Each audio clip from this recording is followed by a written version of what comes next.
You thought he was marrying you, but on the wedding day, the one he kissed wasn't you.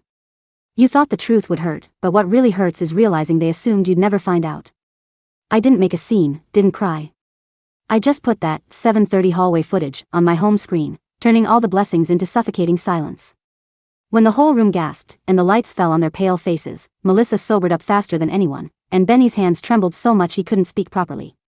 Revenge doesn't need shouting, it only needs to make them understand. Today was supposed to be my day to lose control. Instead, the ones ending up on their knees in embarrassment were them. Did you think a wedding could make him really yours? Melissa's voice came from behind me, her tone cold, deliberately low, almost mocking. I stopped in the hallway outside the banquet hall, still holding the wedding schedule in my hand, my fingertips cut by the paper edge. I turned around.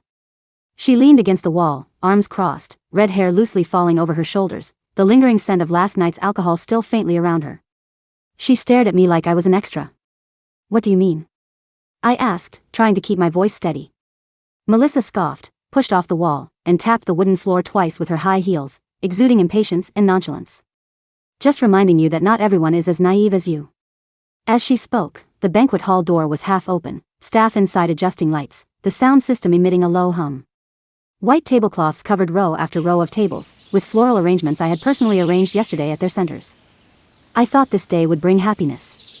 Benny walked in from the other end of the hallway, wearing a dark gray suit, his wedding shirt still without a tie. When he saw us together, his steps paused slightly, then he recovered his usual smile, as if what I just imagined never happened.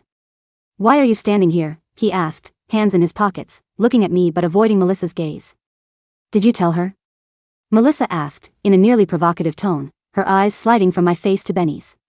Benny clenched his hands in his pockets, a gesture I understood fully only later. In that moment, he clearly realized trouble was coming. Stop it, Melissa, he said quietly. This isn't the time for jokes. Who's joking? Melissa raised her chin. She deserves to know, doesn't she? Today is supposed to be her big day. Her words were like an unshielded blade, cutting through the air. I watched them both, feeling a subtle but clear divide forming between the three of us, I standing alone, and they sharing a secret I couldn't see. What are you talking about? I asked. Melissa didn't bother to answer. She just brushed her red hair aside, her gaze like she was examining someone about to be judged. Never mind, you'll see for yourself soon enough. The hallway lights cast a cold white glow on her face, making her expression sharp. Benny shot her a warning glance, but she looked fearless, a faint smile tugging at her lips. A staff member pushed a light stand past us, causing a gust that lifted Melissa's skirt. Everything looked ordinary, yet a single sentence had twisted the atmosphere completely. I stared at Benny. What does she mean? He drew in a breath, as if preparing an explanation, but Melissa cut him off, stepping in front of him. Oh, don't be like that. He won't tell you. She said, her tone light. That earnest face of his is just wedding day etiquette. Benny finally lost his composure. Melissa, enough. Why? She leaned closer, her fingertip tapping his chest, her posture so natural it suggested a familiarity beyond concealment. Afraid she'll find out something's off, or afraid she'll know where you were last night? The moment she spoke, the hallway seemed to mute itself. Benny froze, his body visibly tense.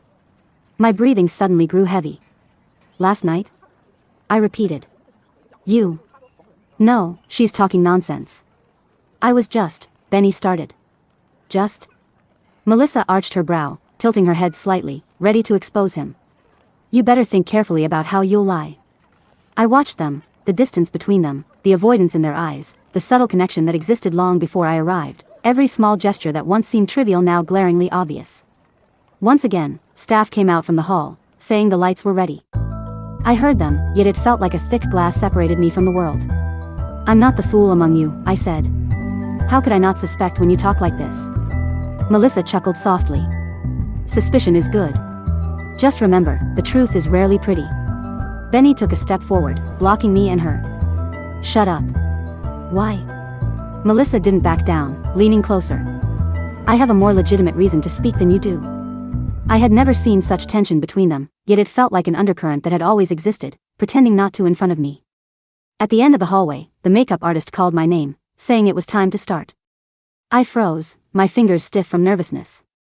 Melissa glanced at me, her eyes no longer like a friend's, more like inspecting a misplaced object.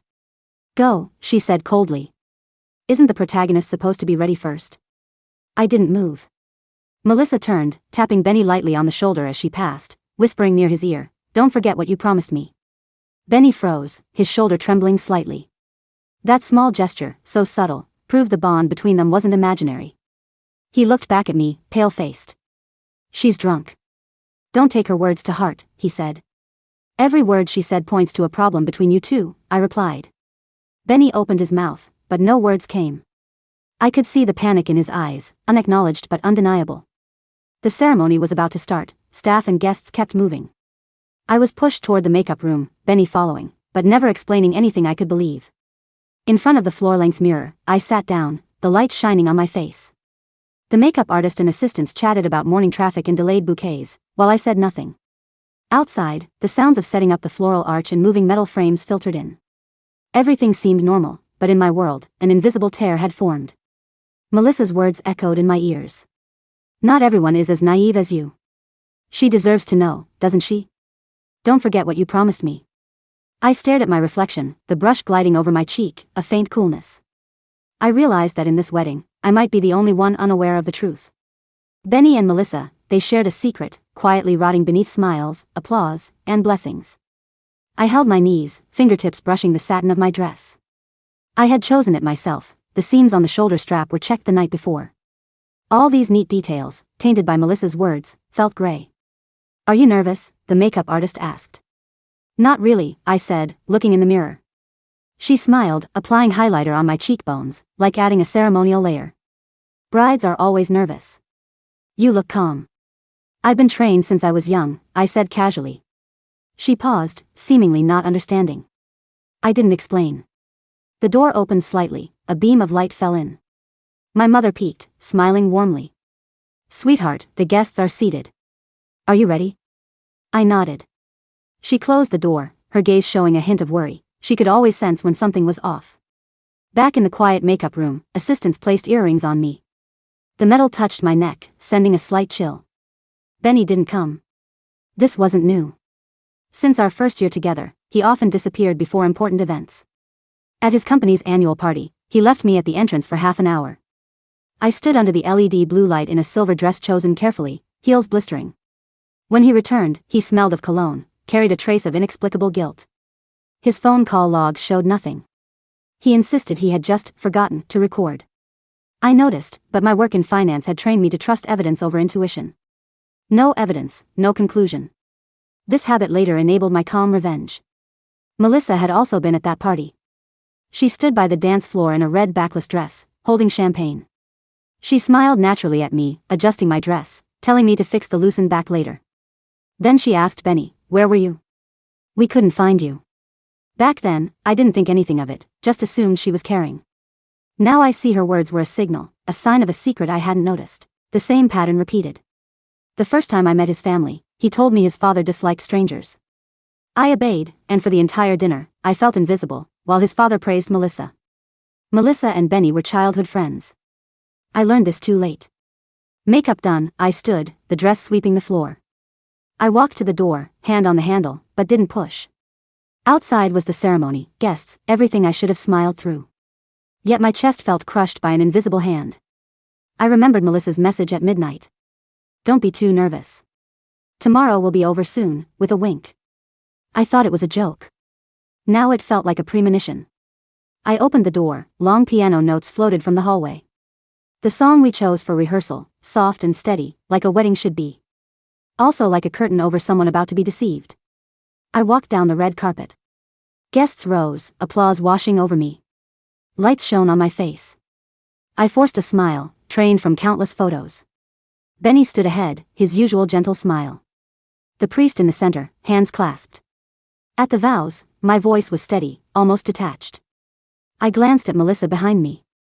Her makeup was perfect, but her eyes read. Our eyes briefly met. Her lips moved slightly, I didn't catch the words. She bowed her head immediately, as if praying. When I placed the ring on Benny's finger, his Adam's apple twitched. I looked up, he avoided my eyes. That tremor was a fleeting fear, like a leaf quivering in spring wind, a signal of the truth he was afraid to face, one I'd recognize years later. The ceremony ended. We walked down the aisle. Petals fell on my veil. At the banquet hall, HR colleagues took photos with me. I smiled, holding my bouquet tightly. Benny was surrounded by relatives, Melissa close to his brother. I felt a thread pull from somewhere deep inside me. Guests poured in. I was guided from table to table, smiling, increasingly stiff. Back at the main table, my phone vibrated under the veil. A stranger's number. Check the third file on the USB. You should know the truth. I froze, my breath stuck. Someone wanted me to see everything. I walked to the backstage room, footsteps quickening. I plugged the USB into a spare laptop. 3 files appeared. I opened the third. The footage was unedited, full ceremony. I saw myself on the red carpet, heard the priest. The camera zoomed on Melissa, pale, eyes red. She looked up, clearly mouthed 3 words. I'm sorry. I closed the laptop, my breath pressed down. Every suspicious moment from past years, the misunderstandings, the drunkenness, the just friends, all gained new meaning. Standing backstage, veil down, hiding my expression, I felt a line in my heart straighten. If they thought I would keep pretending not to know, they had underestimated me. I've never been someone who lets others manipulate me, just polite until today. I breathed out lightly. Okay. Since you wanted me to see the truth, then don't blame me for what comes next. I gripped the USB, pushed the backstage curtain. The band tuned, soft drum beats felt like a signal. I walked along the side toward the banquet center. Lights warm, champagne glasses clinking, guests laughing. Benny was with 2 colleagues. Seeing me, his smile appeared immediately. Where have you been? He asked, stepping forward to hold my hand. I withdrew my hand. We'll talk outside. Now? The ceremony just ended. Now. My tone left no room. He glanced around, apologizing to relatives, then followed me out. We reached a dim side corridor. I handed him the USB. Have you seen all 3 files? He looked at it, blood draining from his face. What did you see? The third file. I stepped closer. Do you know why she apologized? His Adam's apple moved. No answer. I waited. 2 seconds. 5 seconds. He looked away. Afraid they'll hear? I asked. The air sank. He didn't speak. I didn't wait for him to explain. I took out my phone and pulled up the message from the unknown number to show him. Who sent this? He asked. You're the one who should tell me. His brows tightened as he looked at the message, then at me. Do you really think I sent it? You're the one who knows whether you did. I said. But someone wanted me to see what happened between you 2 this morning. His breathing sped up a little. You're very agitated right now. Let's go inside and sit down. Benny. My voice was very soft. Do you want to explain the hallway footage from the hotel? His shoulders looked as if an invisible hand had pushed them down. He opened his mouth, closed it, opened it again, and finally forced out, she drank too much. I was just walking her back to her room. You kiss people when you walk them back to their room? He looked strangled, unable to get even half a sentence out. Silence swelled in the narrow hallway until it felt like it could crush the air itself. I stepped forward, forcing him to look up at me. Tell me, 4 hours ago, were you kissing her, or me? He finally looked up, the panic in his eyes impossible to hide. It was a mistake. Mistakes were the same suit jacket you wore last night? They stand inside her doorway looking that intimate? He squeezed the USB in his hand, knuckles turning white. I didn't get back together with her. I didn't lie to you. I stared at him for a long moment, then nodded lightly. Fine. If you didn't lie, then we'll show this video to your parents, your company, and everyone who came to the wedding. You can stand on stage and explain it. His face went rigid in that instant. You can't do that, he said, voice trembling. Today is our wedding. And you can't kiss your bridesmaid on the morning of your wedding. His breathing became erratic. I'm begging you, let's go back to the room and talk. You've been avoiding talking, I said. You've been avoiding it since the moment we started dating. He tried to come closer, but I raised a hand to block him. I'll ask just one thing. I said. How long has this been going on between you 2? He went silent. I looked at his silence. That silence itself was the answer. I didn't keep pushing, because I didn't need him to admit it. I would make him lay everything out in the light himself. I turned and walked toward the banquet hall. He hurried after me, lowering his voice. Where are you going? To see Melissa. He reached out to grab me, but I dodged. You don't want to make a scene today. You 2 caused enough of a scene already. I pushed open the doors to the hall. The lights hit my face, and music and chatter washed over me. Melissa was standing by the dessert table with a glass of sparkling wine, talking to Benny's brother. When she saw me, her smile froze for a second, then quickly reshaped itself. "Where did you go?" she asked. "We were just looking for you." "Oh, no need to look." I picked up a glass of ice water and placed it on the table beside her. "I was backstage watching something." Her body stiffened. What did you watch?" She feigned ignorance. "The footage of you at the hotel at 7:30, I said. "You were wearing the same black dress from last night." Her hand tightened around the glass, little by little. Benny reached us. "Melissa, don't say anything." I glanced at him. "You should stay quiet." Melissa lifted her eyes to me, her expression finally cracking. "You saw the hallway clip?" "Yes." Her throat bobbed slightly under the lights, as though she were trying to hold something down. That doesn't mean anything." I stared at her. "Then why did you tell me I'm sorry during the ceremony?" It was like she got hit. Her body took an obvious step back. Her eyes darted around before landing on Benny. "You didn't delete it?" "Benny, I didn't think she'd watch it." Melissa set her glass down, her voice shaking. "You should have deleted it." The sounds around us seemed to fade, as if the air were being pulled out. I asked calmly, "When did it start between you two?" Melissa pressed her lips together, not answering. I continued, "I'd better know now." She took a deep breath, looked at me, then at Benny. He wouldn't meet her eyes. She said softly, "A long time." Benny's head snapped up. "Melissa. You wanted her to know, didn't you?" She raised her voice. "You begged me not to say anything, remember?" It was like the air between us tore open, everything hidden beneath the surface finally began to show its bones. I set down my glass of water. "All right," I said quietly, "now listen carefully, both of you." They both looked at me. "I won't make a scene. I won't cry. I won't give anyone an ugly show today," I said. "But I won't let this go." Melissa's brows furrowed. "What do you want?" "You'll find out before tonight ends." She let out a cold laugh, trying to keep her bravado but clearly losing ground. "You can't scare us." I smiled. "We'll see." I turned and walked away. No raised voice, no shaking, no escalation. Real revenge doesn't happen in shouting. It's silence, precision, letting someone realize they're falling long before they find an escape. Backstage, I opened my laptop and plugged in the USB. I copied 3 files, deleted the first 2, then clipped the part from the ceremony where Melissa told me, "I'm sorry," saving it separately. Then I clipped the hallway footage from the morning and stitched the 2 together. I uploaded the resulting file into the ballroom's main screen preplay playlist through the projector system. The staff were busy, nobody noticed. I told the sound engineer, "The newlyweds want to play a short video before the toast. Please add it to the waiting list." He nodded. "No problem." I thanked him and went to change into a pair of shoes easier to walk in. Then I stepped out again, just like a bride who should be present at her wedding. When the host announced the toast, the music faded and the lights focused on us. Benny stood beside me, his face pale. He whispered, "What are you trying to do?" "You'll see." He tried to put his hand on my waist. I moved away. Guests raised their champagne glasses, many were taking photos. The host continued, "Next, the newlyweds have prepared a short video as a thank you to everyone here today." I looked toward the control booth. The staffer nodded. The screen lit up. At first it was a normal wedding montage. A few seconds later, it abruptly cut. The hotel hallway appeared before everyone. All sound vanished instantly. The timestamp clearly showed 7:30 a.m. The door opened, Melissa appeared, and then the kiss, her and Benny, blazed across the massive screen. A wave of shocked screams erupted across the room. Some people covered their mouths, some stood up, some turned to stare at the bride and groom. Benny's face drained of all color. He stepped forward, trying to block the screen. "Turn it off. Turn it off." I said quietly, too late. The second clip rolled, her "I'm sorry" during the ceremony, enlarged on screen.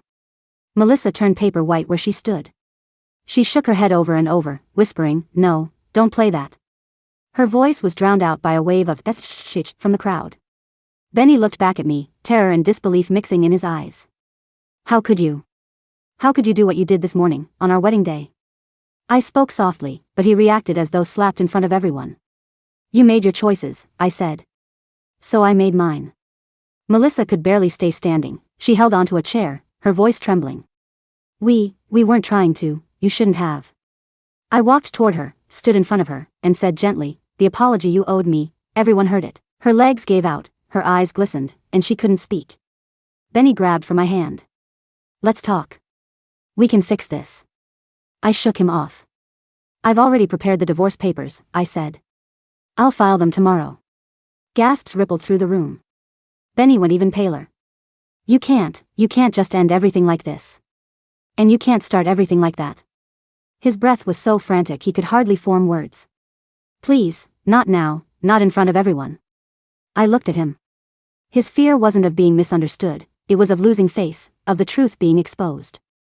You're scared? I asked. He opened his mouth but couldn't answer. Good, I said. You should be. Melissa had sunk onto the carpet, unable to stand. She covered her face, gasping for breath, her shoulders shaking like a leaf in winter. Benny moved toward her to help, but she shoved him away. It's your fault. You said she'd never find out. He froze. And at that moment, he finally understood.